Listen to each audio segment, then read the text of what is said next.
સિંગાનો આજે આપણે સાંભળ્યો અને અવાજ એ તો એવું કહે છે, મંડળી પોતે કન્ફેસ કરે છે કે પ્રભુ ઈસુ ખ્રિસ્ત એ અમારો રાજા છે, ક્રાઇસ્ટ ઇઝ અવર કિંગ. અને આ અવાજ એ તો મંડળી એ જ્યારે પ્રભુને પોતાના અંગત તારનાર તરીકે રાજા તરીકે સ્વીકારે અને ત્યારે રણ સિંગડાનો આવો અવાજ હોય છે. આ પ્રથમ અવાજ છે અને હવે આપણે બીજો અવાજ એ કેવો હોય છે સાંભળવાના છે.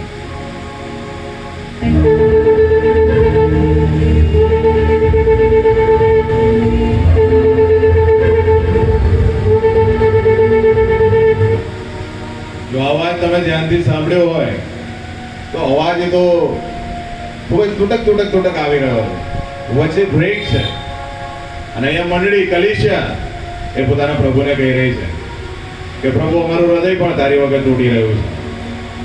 આપણે જગતમાં રહીએ છીએ અને ઘણા બધા કામો કરતા હોઈએ છીએ, ઘણા બધા લોકોની સાથે જતા હોઈએ છીએ, પણ આપણું હૃદય તો આપણા તારનારને શોધતું હોય છે અને એટલે હૃદય તૂટે છે કે પ્રભુ આ પૃથ્વી પર તું તો ક્યાંય નથી, કારણ કે તું સ્વર્ગનો રાજા છે અને એક દિવસ ચોક્કસ એ આપણા હૃદયને એ શાંતિ મળશે, કારણ કે આપણે બધા એ સ્વર્ગમાં એ આપણા જીવન તારનારને મળનાર છે. આવો આપણે ત્રીજો અવાજ સાંભળીએ.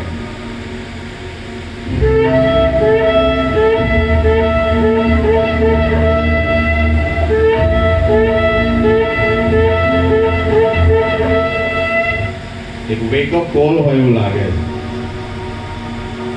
આમાં ક્યાંક એવું કહેવા માંગે છે મંડળી હવે જાગી જવાની જરૂર છે. પાછલા ઘણા દિવસથી આપણે મેજર જયંતિ મેઘવાન સાહેબને સાંભળી રહ્યા છે અને આપણે બહુ સરસ વાતો કરી કે આપણે આપણું નિર્ણય ક્યાં છે શોધવાની હવે જરૂર થઈ ગઈ છે.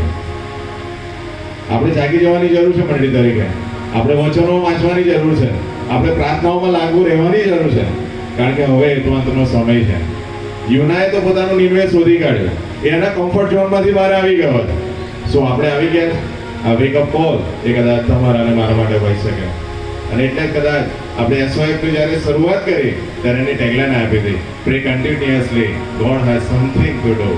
અને આવો આજે આ વેકઅપ કોલ તમારા અને મારા માટે હોઈ શકે કે આજથી આપણે વચનોમાં રહેતા શીખીએ અને પ્રાર્થના કરતા શીખીએ. અને હવે છેલ્લો અને અંતિમ અવાજ આપણે સાંભળવા જઈ રહ્યા જે તમારા અને મારા માટે ખૂબ જ જરૂરી છે.